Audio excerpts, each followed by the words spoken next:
Interested in learning about wine, but not sure where to start? You're in the right place. Welcome to the Cork and Fizz Guide to Wine podcast. I'm your host, Haley Bowman, and I'm so glad you're here. I'm a wine enthusiast turned wine educator and founder of the Seattle-based wine tasting business, Cork and Fizz. It is my goal to build your confidence in wine by making it approachable and lots of fun.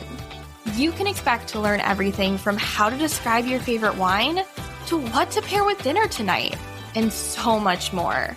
Whether you're a casual wine sipper or a total cork dork like myself, this podcast is for you. So grab yourself a glass and let's dive in.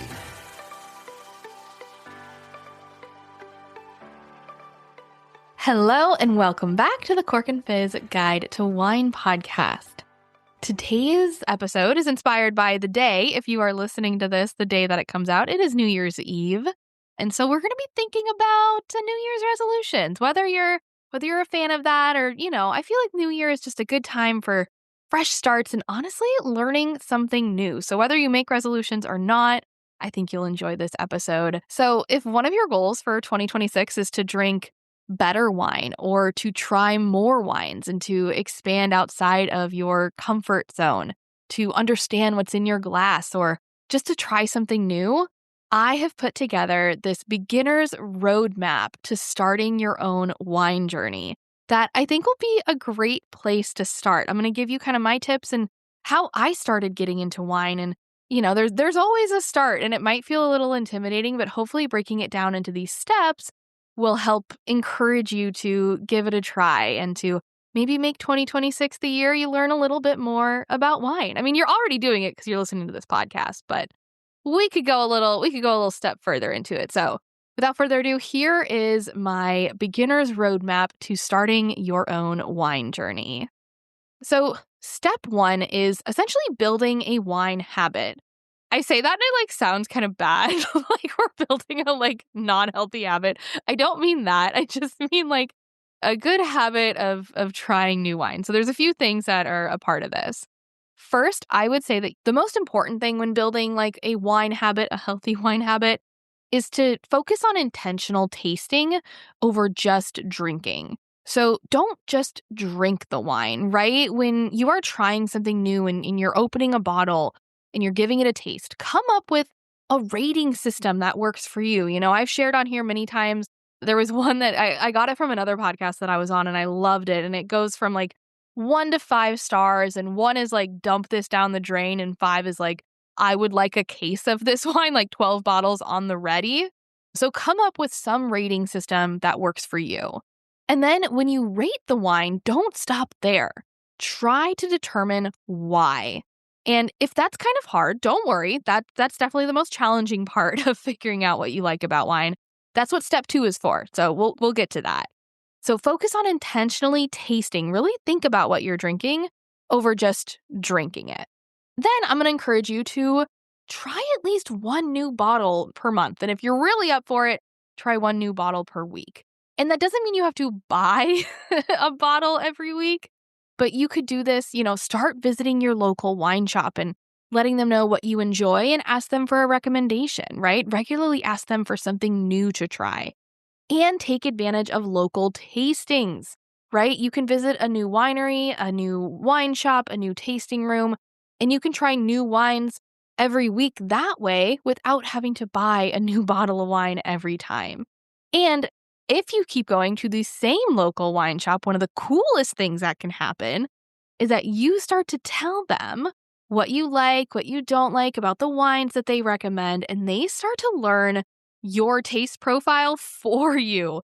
It's the coolest thing. And then you basically have this personal shopper who knows the kind of wine you like and has this background on wine and can help you find new wines to try all the time. So highly recommend if you can, trying out those new wines and going to the same local wine shop every time if you can.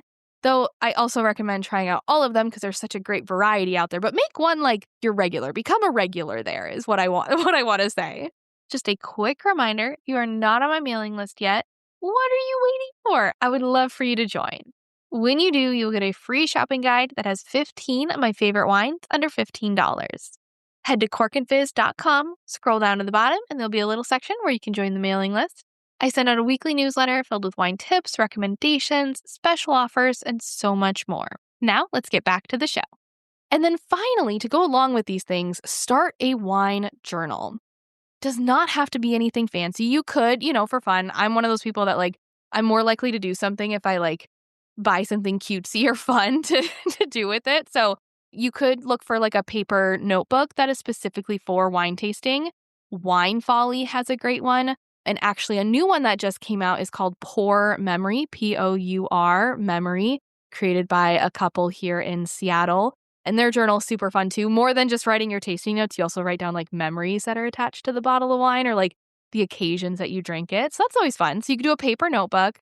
And then you could always just write it on paper of any kind, but having a little template to go off of is helpful. You could also use an app, right? We always have our phones with us. So Vivino's a great one for that, where you can take a picture of the bottle and then write your tasting notes in and, write your rating in. Or even use, if you like sharing the wine that you drink, use your Instagram highlights, right? Share it on your stories and then save it to a highlight. Or just start taking notes in your notes app on your phone. It doesn't have to be fancy, but start documenting the wine that you're trying. And that will both encourage you to taste and think about it rather than just drinking. And it'll help you remember what you liked or didn't like because you can go back and look at them. So first step, you're going to build a wine habit. Then to go along with that, you gotta learn the basics. That's what step 2 is. So really start to understand the core concepts that make wine easier to talk about and to think about. So for one, you have the major grape varieties. So Cabernet Sauvignon, Chardonnay, Sauvignon Blanc, learn about these different grape varieties. And then along with that, learn about some of the top wine regions around the world. Even just those 2 pieces, they are huge. But if you just do an intro to that, and I'll give you some tips on how to find this information, but I'm going to tell you the kind of information first. Even just those 2 things, grape varieties and wine regions, will tell you a lot. You can also look into Old World versus New World. What do those terms mean and what kind of wines come out of there? And then along with that, different wine styles. So you have still red or white wine, or orange and rosé, which would be a little bonus to learn about, but also sparkling wine and fortified wine. What are the differences between these? So to learn all that information, you're like, great, okay, this is what I should learn. Where the heck should I be looking for this information? My favorite way to learn about wine is books. That is how I first got into wine. And there are so many wonderful books out there. One of my favorites is Wine Folly. It's a great intro. If you want to dive deeper, another good one, which is it's called the Wine Bible for a reason. It is the Bible of all wine. It definitely is it's a thickum book. It is big. I wouldn't necessarily recommend reading this one cover to cover. I think the way to use the Wine Bible is that when you are trying a new wine, look up that wine and the index of the Wine Bible and then read up on the pages that talk about that wine. And then you can slowly learn about that. I remember I met someone at a nail salon, believe it or not, and we were talking about, I think at one point I mentioned that I had a business in wine. And she's like, oh yeah, my friends and I actually just started this club where we're reading the Wine Bible. And with each chapter, we get together and try the wines, on that chapter. And I thought that was such a fun way to learn about wine. So maybe you take her recommendation and do that. I also really enjoy Windows on the Wine World, and then Wine for Normal People are really great intros. And some new books have recently come out as well. How to Read a Wine Label, Smart Mouth. There's a lot of really great wine books. Honestly, you don't even have to purchase them. Just go to your local library and search for wine or wine books. There's there's the whole Dewey Decimal System, and there's a whole section just for wine. That's what I did when I first started learning about wine. I literally just went to the library and checked out every book I could on wine and started reading them. And now, of course, I kind of have my own wine book collection, but it started there, and that's a really great place to start. Now, if you're not one for reading, that's okay. There are lots of other options. For example, podcasts. You're listening to this one, of course, so highly recommend if you haven't listened to all the previous episodes. I've got a huge library over, has it been 2 years? No. Has it? I think it has been 2 years. of this podcast, over 2 years. And I've done a weekly episode. So there is a lot to choose from and to learn from. So just start wherever you want or start at the beginning. And that'll be a great way to learn about wine. I also really enjoy Wine for Normal People. It's another great podcast, and Wine CEO as well. Those are all ones that I would recommend. And beyond books and beyond podcasts, the other way is to do local tastings and classes. Or at least this is another easy way. You could always get a certification. You could always take, a fancy class, but I'm kind of focusing on more the simple, easy ways. And so if you live in a bigger city, there are more than likely local wine shops, local wineries, wine bars that are hosting tastings regularly. Many of the times, these are free. A lot of the local wine shops around here have a weekly free wine tasting. And it's just a way to get you in, try some new wines, and then you can ask them about them. The wine shop owners know about these wines. And then many places have classes that are super cheap, maybe around $25 to $50 a person. And it's a great opportunity to really dive deep into these different types of wine. It's okay if you may feel like when you're there, you're like, oh my God, everyone knows so much more about wine than me. I don't know anything. What are these people talking about? Listen, we all started somewhere. I guarantee you there is somebody else in that class that is thinking the same exact thing. So it is not just you. We got to start somewhere. And wine people love answering questions. So if they say something and you're like, what the heck did they just say? They're speaking another language. Put your hand up, ask, hey, I haven't heard that word before. What does that mean? Or I'm new to wine. Can you explain that again? They love that. I promise you. There are very few wine professionals that would not immediately light up at your questions. They want to talk to you about wine and to teach you about it. And this is a really great way to do it. But if you're a little intimidated, start with those local tastings. They're far more one-on-one, and you don't have to raise your hand in a big class. But then, start expanding from there. Try some classes. If you're in the Seattle area, feel free to reach out to me on Instagram. I am Cork and Fizz, or over email, Haley@corkandfizz.com. And I can help you find some really great classes around here. And of course, there are also virtual options as well. There are virtual tasting groups and just virtual classes. If you would like some help finding those, again, reach out and I'm happy to give you some recommendations. And then finally, the last thing for learning the basics, so you have all kind of the resource information. The other thing is to learn the tasting method. And even just learning this method will give you such a great foundation into the world of wine. So I have a signature 4-step tasting method that I teach everyone. Rather than putting it in this episode, I actually have a full episode all about this tasting method. It is episode number 1 of the podcast. That's how important I think it is. I started this podcast with the tasting method. So go back to episode number 1 and listen to that and then just start practicing it. And I actually have a free tasting guide to go along with that tasting method that you can print out and have whenever you try new wine. Or you can have it on your phone and pull it up whenever you're trying new wine when you're out and about. It's super simple. The 4 steps: look, smell, taste, think. And then I just dive into each of those and teach you how to do that. And, a lot of it comes from understanding the vocabulary of wine so you can explain what you like or don't like, and understanding where the sensations come from and, starting to grow that skill. It's just like anything. It's when you first started, if you play a sport, think about when you first started that sport. You were not good at it, right? And you had to develop the skill. You had to develop the skill of, swinging a bat or shooting a hoop or, I don't know. I swear I do sports. I swear I know this stuff. But it's all a skill you learn. Or think about if you crochet, right? The first time you crocheted something, I imagine it probably didn't look great. But you had to start somewhere and then you grew on that skill. Wine tasting and learning the tasting method is just like that. We all got to start somewhere.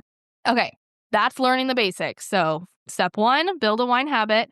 Step 2, learn the basics. And now step 3, explore new wines intentionally. So this is almost like an advancement of step 1. And so there are different ways that you can try new wines, and you can really take a certain approach to it. I love producing this podcast for you every week. But here's the truth. It's not free. That's why I'm so grateful for sponsors like the following brands supporting me so that I can share everything I love about wine with you. If you're able, show them some support back. I'll be honest, I never really believed chocolate could pair well with wine until I partnered with Bon Chocolats for a local event. Rasha, the owner, created 4 incredible truffles that matched perfectly with the wines we were tasting. Bon Chocolats is a European-inspired chocolatier right here in the Seattle area, making beautiful bonbons and confections with fine chocolate and all natural ingredients. They make the perfect gift. Visit their local shop in Bothell or order online at bonchocolats.com and use code CORKandFizz10 for 10% off. Anyone else guilty of opening a bottle of wine for just one glass and then finding it a week later in the fridge totally undrinkable? Yeah, that used to happen to me all the time until I started using the VacuVin Wine Saver. It's so simple to use, easy to throw in my bag if I'm heading to a friend's, and it keeps wine fresh for up to 10 days, proven by independent lab testing. VacuVin invented the original wine saver back in 1986, and now over 40 million wine lovers around the world use it. With VacuVin, you get to enjoy wine on your terms. Open Italian Red for Tuesday pasta night, and it'll taste just as good a week later with pizza. Go to us.vacuvin.com and use code CORKandFizz for 20% off your first order. So, for example, I would love to challenge you each month in 2026, try a new grape or a new wine region. So, for example, maybe in January, you start with Carmenere from Chile.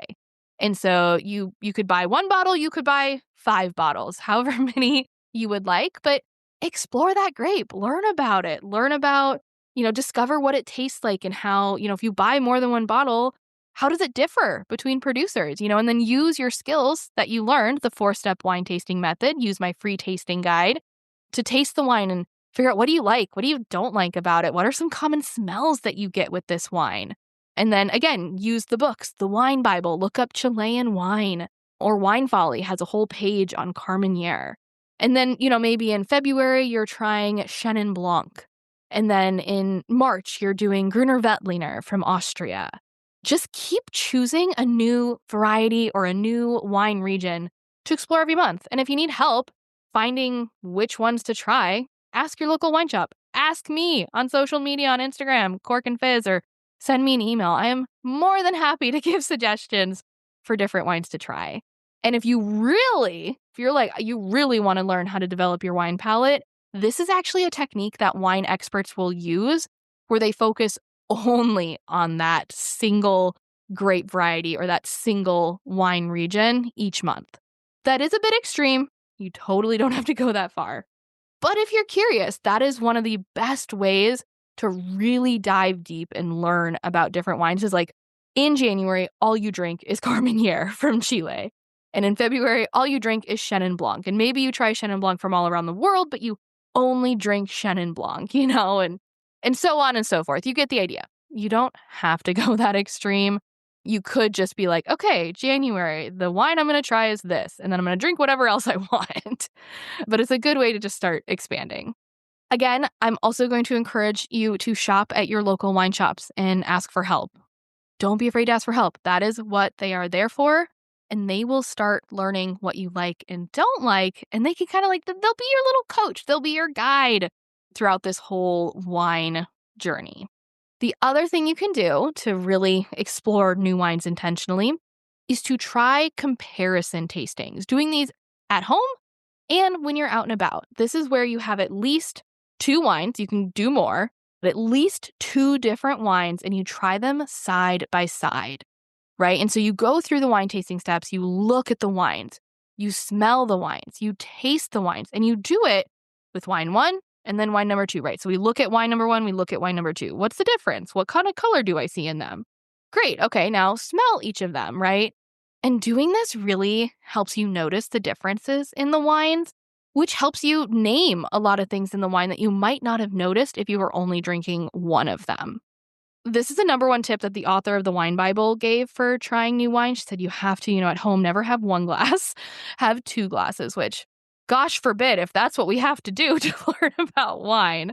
But it's a great opportunity to try two side by side. And you can try this, at tasting rooms, at wineries, ask for an extra glass if a winery only gives you one and be like, hey, I would love to try this and this next to each other. Can I do that? Most places will say yes. If you are at home, I would highly recommend getting a wine accessory that will help your wine last longer. So essentially you don't have to open 2 bottles and drink 2 bottles within a couple days. So Coravin is great for this. This is the device that has a needle that goes through the cork and it pours wine through, it pulls wine up through the needle, which is fascinating and so cool. It is a little expensive, but this is one of those devices that I still use regularly. I think I've had the one that I'm currently using for probably 3 or 4 years. So it definitely pays for itself. Other options, Repour replaces the cork. It'll keep your wine good for up to 3 months. Or even simpler and the least expensive is Vacuvin. And these guys, this is the pump plus the cork, and that will help your wine stay good for I think up to 10 days. So if you're just opening 2 bottles, that's a great option too. Okay, so we have built our wine habit. We've learned the basics. We've explored new wines intentionally.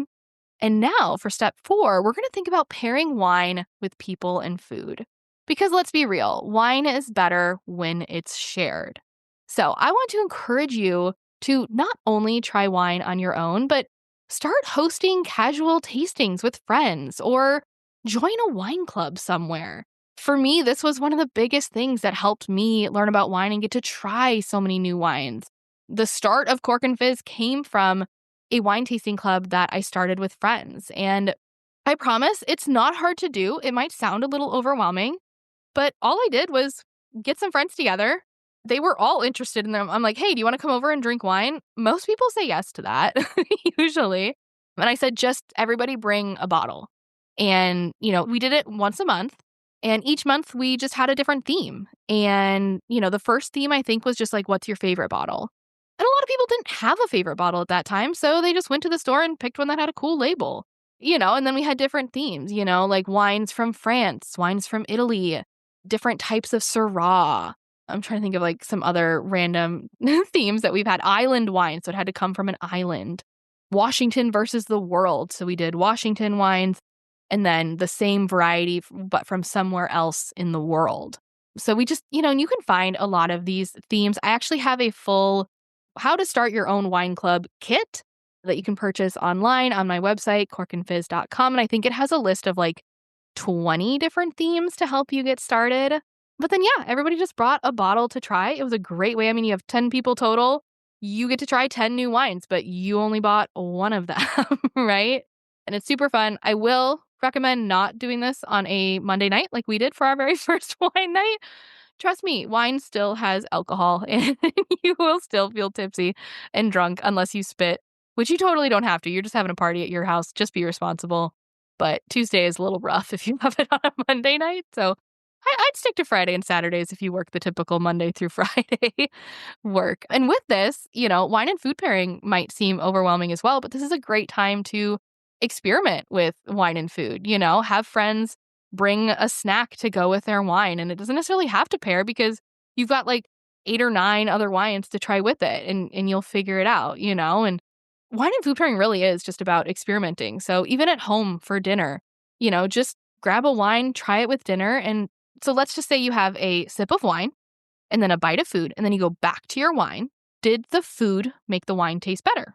And then you can do it the other way. Have a bite of food, sip of wine, bite of food, and did the wine make the food taste better? That's how wine and food pairings are determined. We're basically just figuring out if these two things can meld together and make something that's greater than its parts. Easy as that. And if you want something even easier for putting together a wine tasting party, I have some done-for-you wine tasting party kits that are an easy way to get some people together, but make it feel a little fancy. I've got a wine and cheese pairing party and a garden party, which if it's the middle of the winter, throw your own garden party. That's okay. We don't need good weather for that. But they come with everything from the invites to how to do the setup to wine recommendations and food pairings to go with them, my tasting guides, my note sheets. everything you need to host a fun wine tasting party with friends. But even more than that, if you're not ready to do a full party, just invite some friends over and ask them to bring a bottle of wine. And while you're there, pull out that free wine tasting, the tasting guide that is down in my show notes right now that you can get for free. Pull that out and everybody just try tasting their wine and jot it down in your new notebook that you got, right? Simple, easy. Okay, last step here for your wine journey is to set your wine goals for 2026. It doesn't have to be anything fancy. Some examples that I'm thinking of would be something like, I want to learn to tell the difference between Pinot Noir and Syrah. I think that's great. Like, that will kind of encourage you to start learning about, one, what do both of these wines typically taste like, and then learning how to taste for those things, right? Or maybe you just want to try 12 new to you wines in 2026. You can totally do that. I believe in you. Or I want to host 3 wine nights with friends. Or I want to get the courage to visit a new wine shop and ask for a recommendation, right? These goals are meant to be fun and achievable, not overwhelming. So think about it. Think about the ones that I suggested or come up with your own. And I would like to invite you to share those goals with me on Instagram or email. And I'll share them out anonymously once I collect all of them because I'm so curious to hear what goal would you like to set, around wine for 2026. So once you come up with that goal, send it to me on Instagram. I'm at Cork and Fizz. Or send me an email, haley@corkandfizz.com, and I'd love to cheer you on throughout the year towards your wine goal. All right, that's it. That is my beginner's roadmap to starting your wine journey. You're going to build a wine habit, learn the basics, explore new wines intentionally, pair wine with people and food, and finally set your wine goal for 2026. I hope you enjoyed this episode of the Cork and Fizz Guide to Wine podcast. If you love this as much as I did, I'd love it if you could take a quick second to rate it and leave a review. And if you know a wine lover in your life that would enjoy this, please share it with them. In next week's episode, I will be interviewing an expert on the wines of southern France, aka the Languedoc and Roussillon regions. If you have not heard of those before, don't worry, you're not alone. They are like this really special hidden gem region of wines in France that are absolutely delicious, but not incredibly expensive yet. Trust me, it's definitely going to be worth the listen. I'm going to be talking to Iwana, who is the new Princess and Bear owner, which is a wine bar down in Seattle, and they also have an online wine shop. And like I said, they specialize in the wines of southern France, of Languedoc and Roussillon. It's going to be so fun to learn about. I can't wait to tell you more. Thanks again for listening, and if you want to learn more about wine, come follow me at Cork and Fizz on Instagram. Cheers!